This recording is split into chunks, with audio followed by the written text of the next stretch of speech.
Hi, I'm Dr. Matthew Anderson, and the topic for today is the ultimate cure for anxiety and fear. Now, I know that's almost sounds like an outrageous title, Ultimate Cure. And if you have some doubts about it, I would understand. However, I think if you will stick with me for a few minutes and let me explain what I'm talking about, you will come to see that there can be a cure. It can work for you, and it can have a powerful effect on your life because we live in the most anxious time that human beings have probably ever experienced in our time on this planet. I'll get to that as point number two, but I want to talk about point number one first. The ultimate cure for anxiety and fear. You know you have anxiety, you know you have fear. People who can't say that I have that about themselves, that they say I don't have any anxiety, are basically completely out of touch with themselves. I make almost a blanket statement about that, unless they're on heavy drugs. And some people who are deeply sociopathic are that out of touch too. But the fact is, anxiety is, we might call it a dis-ease or neuroticism, but it's a state, it's an emotional state. Fear and anxiety is an emotional state that affects all of us to some degree, and many of us intensely. I know it has in the past in my own life. I've had hundreds of clients talk with me over the years about it. We try all kinds of things to deal with our anxiety. And I'm not going to name them for you because you already know what they are. All sorts of things we try, and there's always some kind of self-help video, a lot like this one, that says, oh, I got the answer. Well, the one I'm going to offer you is not going to cost you any money. I'm going to give it to you for free. I am not going to keep your email. At the end, I'm going to ask you to email me, and I'm going to give you something very specific to do that will help a lot. May even create a state for you eventually that you don't really feel almost any anxiety most of the time. That's the place I mostly am now in my own life. So I'm going to give you what's worked for me and for lots of other people. But I want you to hear where I'm coming from about it first before I shoot you the basic solution. Otherwise, it won't have the same effect. So, point number one, humans have three basic needs. From the time we come into our mother's body and we come out into this world, we all have three essential basic needs. And if we don't meet them, we have some difficulty. One is, and I think they all make sense, one is we need love attachments. We need to feel lovingly connected to someone who loves us back. No question about that. We all need it. The second basic need is what we might call authenticity. Authenticity means the ability, willingness to be true to yourself. So the first one is, I want to love you and have you love me, and that kind of relationship. The second one, and I don't mean in terms of order, I'm just having to talk about them. They're all kind of happen at the same time. I need to learn how to be true to myself, so I have a sense of me, a sense of caring about myself, of nurturing myself, of giving myself. You know, it's the old story about you're in the airplane with someone, a child maybe that you love, sitting beside you, and there's a problem, the oxygen drops down, and they always say to you, put the oxygen on your own face first so you can then attend to the person that you care about next to you who maybe can't help themselves. Okay? Makes sense, right? Well, a lot of people don't do that. That means they're thinking about the other person, the attachment, before they think about themselves. So we all need a sense of self, authenticity, and also a deep, meaningful connection of love. It doesn't have to be with a lot of people, but at least 1, 2, or 3 people in order to be healthy. Now, there's a third one that rarely gets talked about seriously these days, and it's a strange thing because this is my second point is we now live in times that historically, from research about past generations into perpetuity, to beginning of history, I mean, this is the first time that we've lived in a society where the two things happen really related to each other. One is it's okay not to believe in God. In fact, we still have a part of our society that thinks it's stupid to believe in God, that think it's not important or it's an option. And we think we can live without that connection, or in a sense become our own authority, our own God. Now, I'm not selling a particular religion here. If you think that's true, you missed my point already. Don't go there. Where I want you to go is we have 3 basic needs. One is we have a need for a connection to other people in love. The 2, we have a need for, in a sense, a loving connection to ourselves, the individual self. And we have a need for connection to a power greater than us. Now,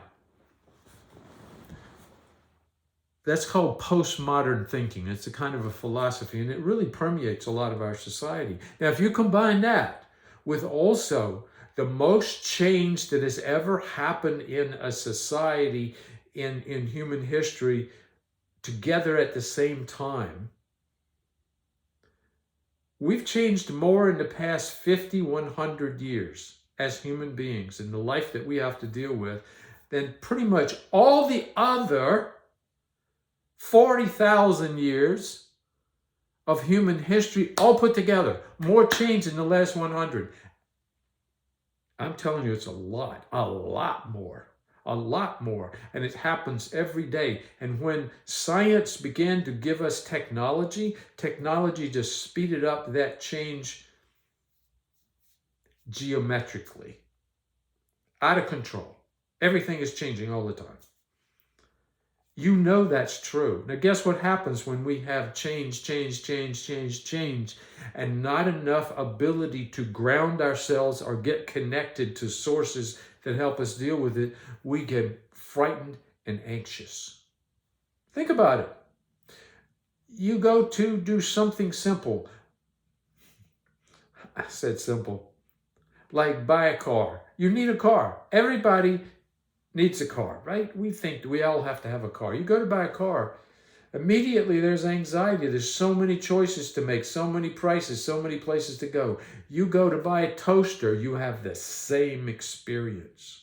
You go to buy one of these, smartphone, anxiety. Did I get the right one?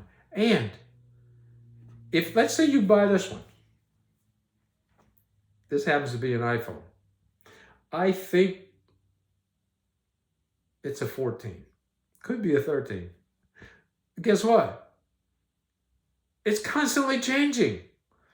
I think I learned all the stuff that's on the front of it, and then the next month they shift and move the icons around in different places. Why? Because they think they have to keep changing to make it better, better, better. What I'm saying to you is we live in a society of change. Technology is moving it really fast, and we also live for the first time ever in the history of human beings an awareness of what's going on with other people on this planet like this every day all over the planet. All you got to do is turn on any source of news. It could be your phone, it could be your radio in your car, it could be your television set. Suddenly, we see the change, the difficulties, the stresses that are going on all over the planet, and we can't do anything about it. But we get very, very immersed in it based on this technology that engages us intensely. And so what do we feel?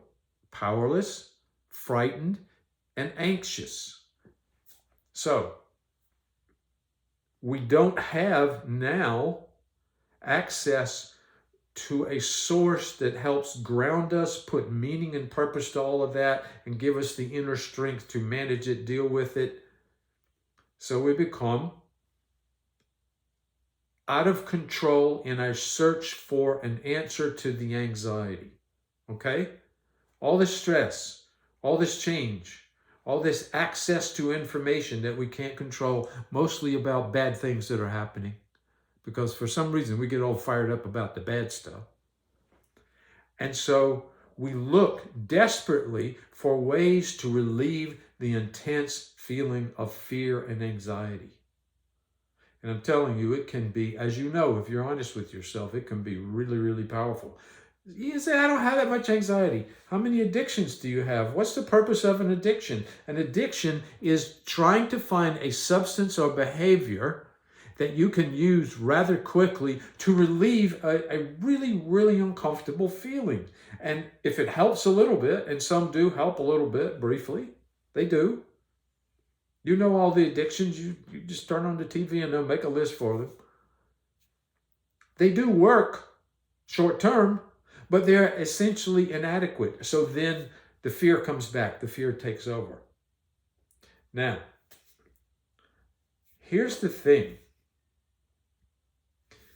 Another truth about human beings that I didn't say yet, about this need for connection to divinity, it seems to be that it is, you might say it this way, it is in our DNA that the way we are built is we need that connection. We need it. The proof, if you need it a lot, you can go to science because it's there.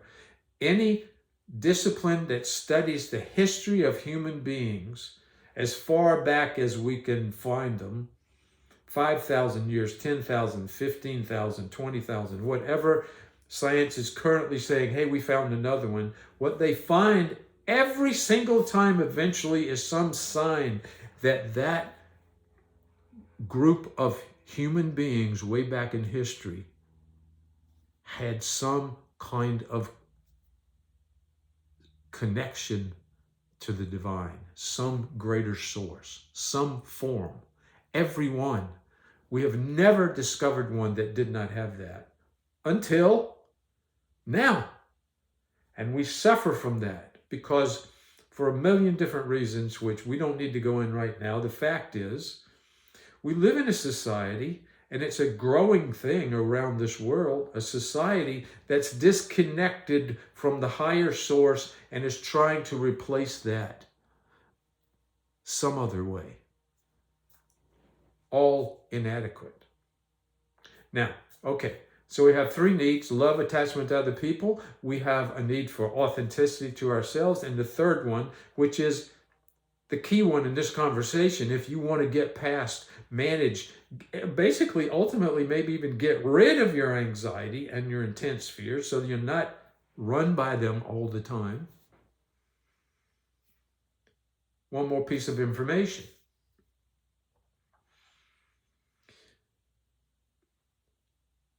Carl Jung, the psychologist who was for a while a contemporary of Freud's, and they worked together and then they split up, and Freud was older, so he died first.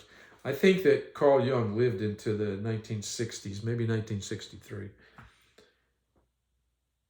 He's very influential for our times because he said he has some really good insights into what goes on with us. And he provides one, I think, that is helpful here. He says, the gods did not really go away when we tried to throw them all away. They became diseases. Now, think about it like this. There was a god, a Greek god, called Phobos. You ever heard of Phobos? Phobos. You ever heard of phobia? Well, that comes from the Greek god Phobos, and his function, apparently, from the way the Greeks saw Phobos, was he was the god who, when you went to war, would enter in to the troops of the enemy and create such panic and fear that they would lose control and get out of control, and then they could be attacked and killed or run over and defeated.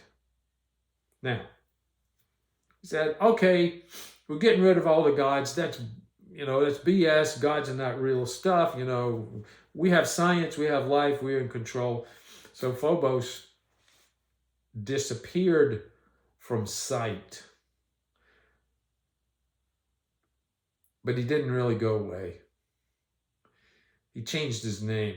He said, it's still my role to create anxiety and fear big time. How am I going to do that? Well, I'll become a neurosis. I'll become something that enters people's lives in a way they don't realize that they have come to worship me. Now, I wanted to call the title of this talk, Are You a Victim of the God Phobos? Are you a victim of the God Phobos? But I figured, that would eliminate a whole bunch of people who wouldn't even think about listening to what I have to say. But really, I'm talking about anxiety and fear. And what I mean by that is, I've learned, I think, a long time ago, I might have been a version of this, but I've had many, many clients over the years, many, who treated their anxiety and fear as if it was a god. I would say to them, do you know you worship your fear? And they say, what do you mean worship my fear? What do you mean? I don't worship fear. And I say, think about this. Every time, and this is an important part, okay? Pay attention. Every single time you feel afraid or anxious, you go, wait a minute. I'm feeling anxiety and fear. I must pay attention. I must follow what it tells me, not to question it. I must say, okay, anxiety has spoken, fear has spoken. I have to do what it's telling me to do. That's worship. You've assigned a higher power, the authority of a higher power to your anxieties and fears. And when they arise in your body and your mind, you go, I got to listen now. I'm on my knees. Tell me what to do. You don't say, wait a minute. Now, I know I'm feeling anxious. It's pretty intense. But are you realistic? Are you rational? Is it something I should be really anxious or fearful about? Or is something else going on with me? Now, fear is saying, Phobos is saying, shut up. I'm important here. You got to listen. If you're not anxious and fearful, something bad could happen to you. That's the way it talks. It talks like that. If you let go of anxiety and fear, fear's going to say to you, you're in real trouble now, boy. You have to watch out all day long about what might happen bad, or else you might die. Now you say, that's a little bit absurd. No, it's not. I know hundreds, thousands, millions of people who wake up every day waiting to hear what fear is going to tell them about their day. They wake up already meditating on fear and anxiety. What could happen? What's the bad thing could happen? Because it never says what's the good thing that could happen. Fear always tells you the worst possible thing. And if you worship it, you are subservient to it. You are now in its thrall. You are now in its control. It possesses you. You are possessed by a God that does not have your best interest at heart. This God does not love you. What I'm saying to you is, you have something inside of you. I'm calling it fear. I'm calling it by its real name, Phobos, or a form of Phobos, that wants to dominate you, that wants to possess you, that wants to control you, and it has divine energy, meaning once it comes in, you have almost no control to deal with it. It takes you over. It can ruin your entire day. It can ruin an entire life because you are so afraid of everything all the time. And you say, why am I so afraid of everything? Think about it this way. You'll start to think to yourself, wait a minute, that sounds real. What happens when I start to feel fear and anxiety? Do I, in a sense, my way of talking about it is, do I put it on the stand and say, wait a minute, I'm feeling anxious. Is this realistic? Do I really need to feel this anxious? Is something really bad going to happen? Or am I just in the habit of listening whatever time it speaks and never questioning it? Do I worship at that throne, at that altar of fear? Or am I willing to say to myself, I want a better God?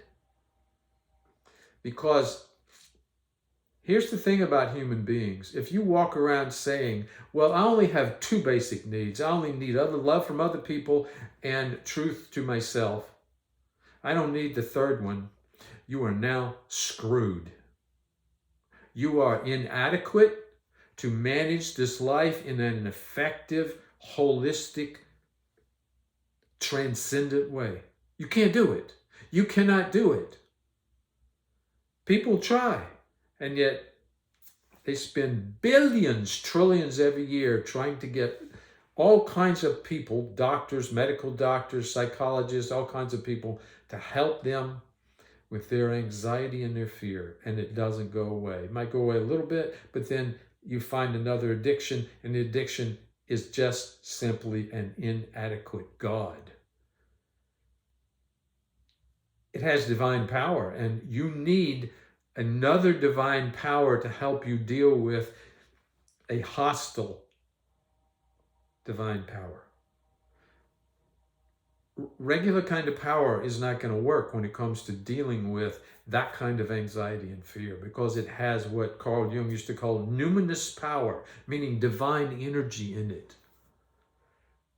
Now, you may think, this guy is weird. He's talking about anxiety and fear as a God. Think about your life, how you relate to fear and anxiety. Do you question it? Or when it shows up, you start to feel it, you immediately think, oh, it must be telling me the truth. It must be right. There must be something to be afraid of.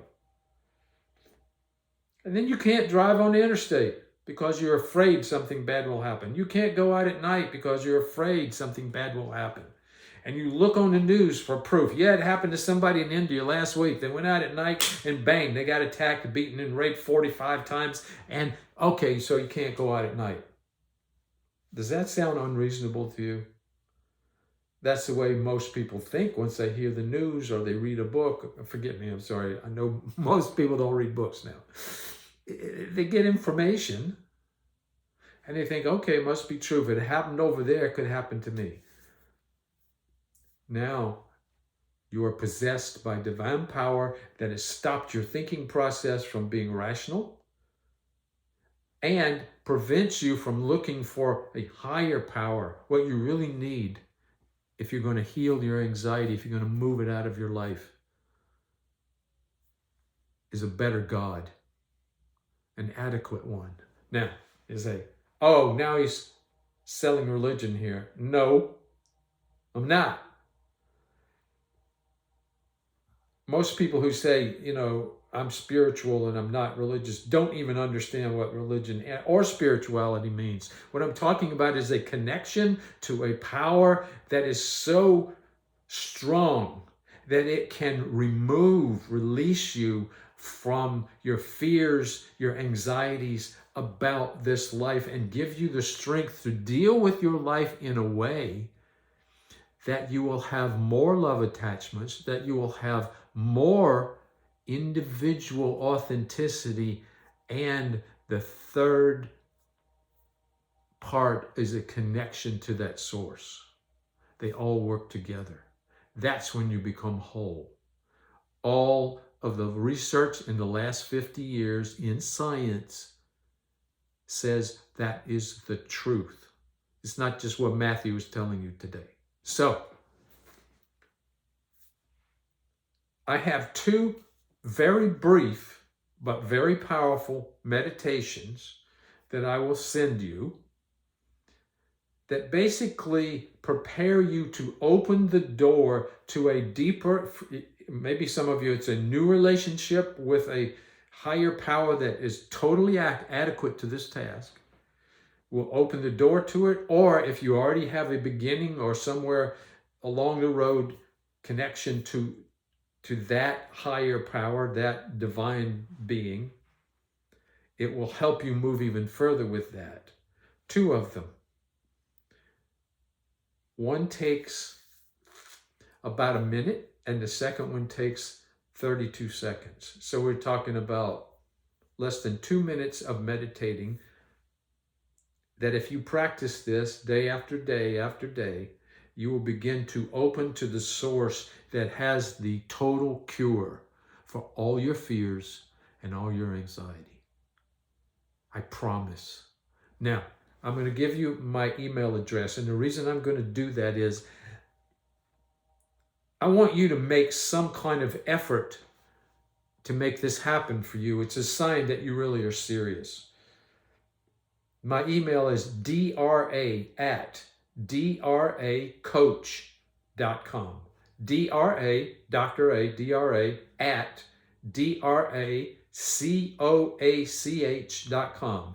Dr. A at dracoach.com. Send me an email and say, I want those 2 meditations. Now, I'll tell you what's going to happen. I'm going to send them to you, and then I'm probably going to lose your email. I'm not giving it to a list. I'm not going to send you anything else. I'm not going to ask you for money. I want you to have this, because if you begin the process or deepen your process of that connection, you're going to make a contribution to yourself, to all the people around you, and eventually even to me, in terms of peace, in terms of love, in terms of authenticity. You will be more of a blessing in this world. That's all I'm asking for. I promise you will never get anything else from me unless you ask for it. Okay. Dr. A at dracoach.com. The ultimate cure for anxiety and fear. God bless you.